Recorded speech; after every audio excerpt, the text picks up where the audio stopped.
let's talk about this information process because, I am 45 years old. I don't know how old you are. How old are you? 37.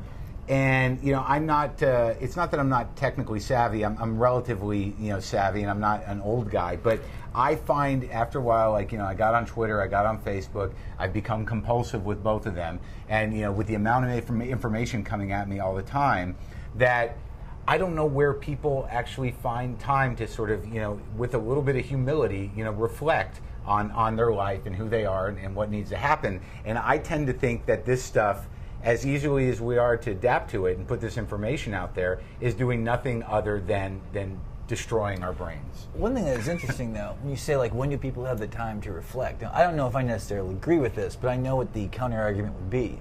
Some people would say, by Twittering, by blogging, by writing email to people on a listserv or whatever, or to 70 of your friends, that is the reflective process. That you're actually reflecting on your life through a public forum. It's narcissistic validation. I think that real reflection. Well, I don't even know if it's.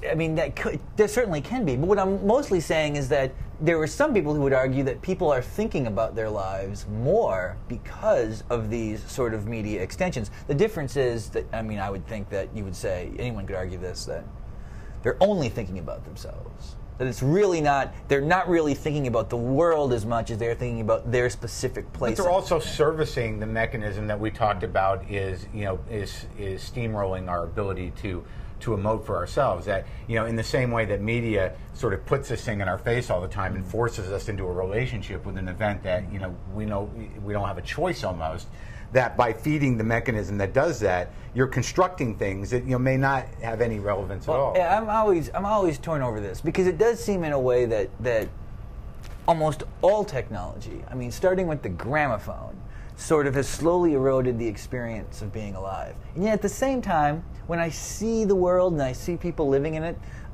sometimes I wonder if maybe their emotional reaction to it actually is this organic, natural thing, and that all these machines do is just sort of tweak and change how we perceive it, but the experience of being alive is unchanged. I don't know. It's kind of like the key question of all this stuff. But I tell you one thing, if I didn't turn on my turntable for a day, I wouldn't feel like I was alone in the world.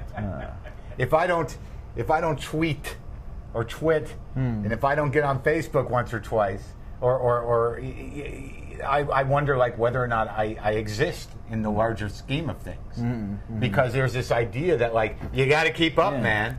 Oh, totally. When you're talking about Jackson's death, I found out about that. I was in Milwaukee, Wisconsin, and a guy told me that Michael Jackson had died. So I called some people in New York, and they were shocked I didn't know this. He'd been announced dead 20 minutes ago. But they were just aghast that somehow I hadn't immediately heard this. Right. Because the assumption now is that everyone's going to get all the information immediately, and we're going to You're out of the loop. Where could you have been? That we're going to begin the analysis of the meaning of it as soon as it happens. Oh, yeah. So how do you have any reflection in that state? You were actually in a very good position because now you get to talk about not being at the cutting edge of the information breaking. Well, but it was 20 minutes. It's sort of like I don't. That's a long time now.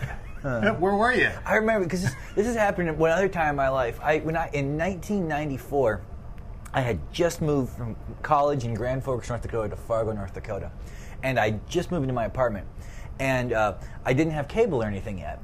So I was like, I'm just going to go to a movie. And I think I saw the movie Backbeat, or maybe it was Even Cowgirls Get the Blues. I remember I saw it in the Fargo Theater. But I was driving back to my apartment, and I turned the radio on, and the guy on the radio said, O.J. Simpson's Bronco is now parked in front of his home.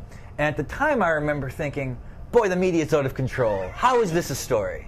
He's parked a Bronco. This is news, So I get home, and I hit the button on my answering machine, and there's 28 people going are you believing this? Can you believe? So I missed all of that. Yeah. I did not see 1 second of the O.J. Bronco escapade. Oh, I missed that entirely. I think but in a way, it's more interesting. I'm glad I didn't see it in a way, because at least I feel like I was maybe one of the few people having an autonomous experience during that, because everybody else was having this shared collective experience. Yeah, you were just enjoying some music in your car, perhaps.